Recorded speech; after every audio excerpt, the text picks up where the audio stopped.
Okay, so today we are jumping straight into one of the world's truly historic powerhouses, London. The capital of the UK. Exactly.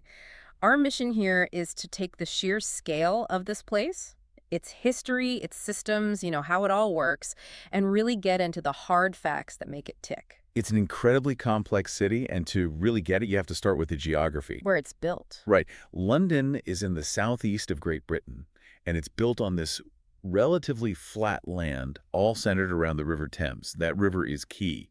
It flows right out to the North Sea. Which is a huge strategic advantage. The most important advantage. Yeah. And the size of it is just immense. We're talking about 607 square miles. That's huge. And millions of people live there, which means things like planning and just getting around have always been these massive challenges. For centuries, yeah. And that flat, defensible spot right on the river.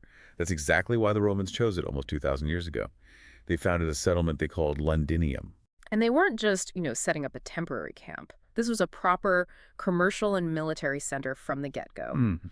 A key fact is they built a protective stone wall around it almost immediately. And that wall, it wasn't just for defense, it physically defined the boundaries of what we now call the City of London. The financial district, that's the same area. Still is. And that framework just held. By the Middle Ages, London was already the center for government and trade. But the city's story is really defined by these moments of catastrophe and then rebirth. The biggest one is the Great Fire of 1666. That fire was just devastating. I mean, the city was all packed together and built mostly out of wood. Tinderbox. But the interesting thing is what happened next. The fire didn't just destroy things, it forced a complete revolution in thinking. It really did. The rebuilding effort that came after, it mandated that everything had to be built from brick and stone. A total game changer for safety and architecture. And that's when you get figures like Sir Christopher Wren, who designed St. Paul's Cathedral and dozens of other churches. He literally shaped the skyline we still see today. So you fast forward to the Victorian era, and London just explodes in size again. This time, because of the Industrial Revolution, factories are popping up everywhere, And people flooded in for work. which created massive wealth, but also, terrible overcrowding.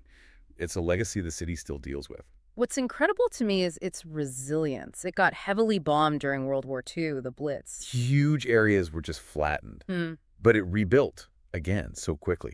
And today, you can literally walk past a piece of the original Roman wall, look up and see a modern glass skyscraper right next to it. The layers of history are everywhere. Speaking of things you see everywhere, let's talk landmarks. Everyone knows that famous clock tower. At the Palace of Westminster, yeah. But the name, Big Ben, that's actually for the giant bell inside that makes the chime. That's a great little detail. And then you have the Tower of London, which is just this anchor for the city's entire history. It's been everything. A royal palace, a prison. It held the crown jewels. I mean, Right. It represents centuries of power. And right nearby, you've got Tower Bridge connecting it all back to the river. Famous for those central sections that lift up to let the big ships pass through. A perfect blend of Victorian style and function. And if you want to contrast that with something modern, you just look at the London Eye. That huge observation wheel, it gives you a view of the whole city. The whole sprawl. And for so many years, the tallest thing on the skyline was the dome of St. Paul's Cathedral. Nothing else came close. And all of these places, all of this life, it all depends on that one waterway. The River Thames. It's about 215 miles long, and it just fundamentally shapes the city. Historically, it was like the main highway, right? Exactly. All the goods, coal, food, everything came up and down the Thames. Today, it's used more for tourist boats and commuter ferries, but it's still buzzing. But there's a massive engineering challenge with the river that most people don't think about. The tides. Yeah, it's a tidal river. The water level changes massively twice a day. And if you don't manage that, the city floods. It's a huge risk, What was the solution? a monumental one. Yeah. In the 70s and 80s, they built the Thames Barrier downstream.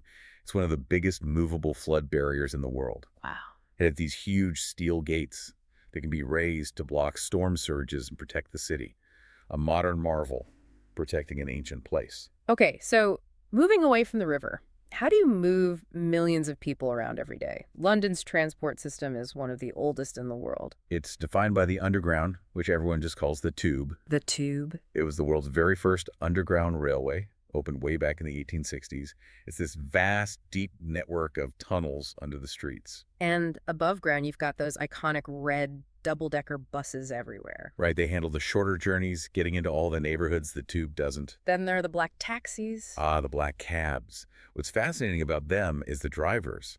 They have to pass this incredibly difficult test called the knowledge. I've heard about this. They have to memorize every street. Every street, it takes years to study for. They have to memorize thousands of streets and landmarks, all without a GPS. It's an insane level of mental mapping. You can see why it's necessary, though. The city is so huge, and traffic can be a nightmare. Oh, for sure. Getting from one side to the other can take ages. That's why so many people have started walking or cycling just to get around.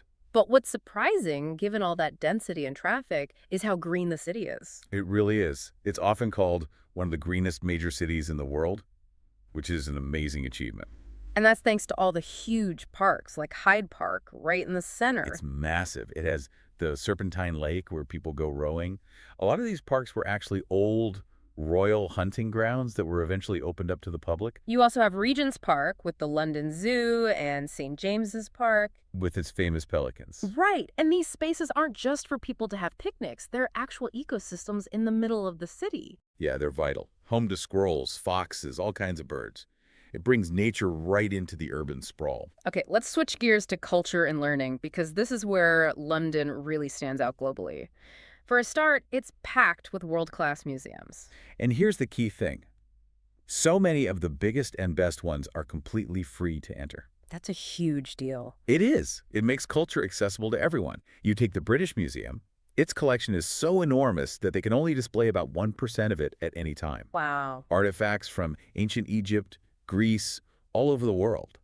Then you have the Natural History Museum with its giant dinosaur skeletons, and the Science Museum, which covers everything from steam engines to space travel. And beyond museums, there's the theater, the West End. It's a global hub for theater, famous for huge musicals and plays that draw in massive audiences every single night.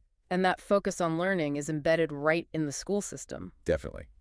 Kids start primary school at 4 or 5, they wear uniforms, and work towards these really important national exams in subjects like English, math, and science. And that system feeds into some of the world's best universities. Yeah, places like University College, London, Imperial College, they attract students from all over the globe, which creates this incredibly diverse intellectual environment. And you see that international mix reflected perfectly in the food. Oh, absolutely. London is a true global city, so you can find authentic food from pretty much anywhere. Asia, Africa, Europe, often on the same street. But you can still find the traditional stuff, too. Of course. You can always get classic fish and chips or a Sunday roast in a pub. And, the tradition of afternoon tea with the small sandwiches and cakes is still very much a thing. And the street food markets are huge now. So popular. It's a great way to try food from all over the world.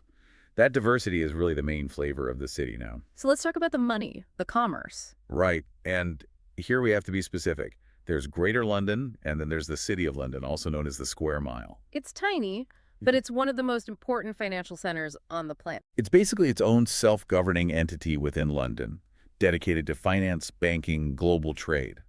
The Bank of England is there, Lloyd's of London. Its economic power is just enormous. But it's not all high finance. Shopping is a huge part of the economy, too. Definitely. You've got Oxford Street, which is one of the busiest shopping roads in Europe, just packed with huge stores. And then you have the really high-end luxury places like Harrods. Right. But the markets offer something totally different. Places like Camden or Portobello Road are famous for unique things, vintage clothes, antiques, handmade stuff. And you have places like Covent Garden where shopping and entertainment just completely merge. With all the street performers, yeah. Yeah. It's a great example of how commerce and culture mix in London. Okay, finally, we have to talk about sports. It's a massive part of London life. It really is. Football or soccer is number one. The city has so many famous professional teams and huge stadiums. It's a real passion for millions. And it's not just football. No, you've got traditional cricket in the summer, which is a big deal, and then global events like the Wimbledon tennis tournament and the London Marathon. The marathon runs right through the city streets. Exactly. The city is basically built to host these massive global-scale events. Which brings us right back to the beginning.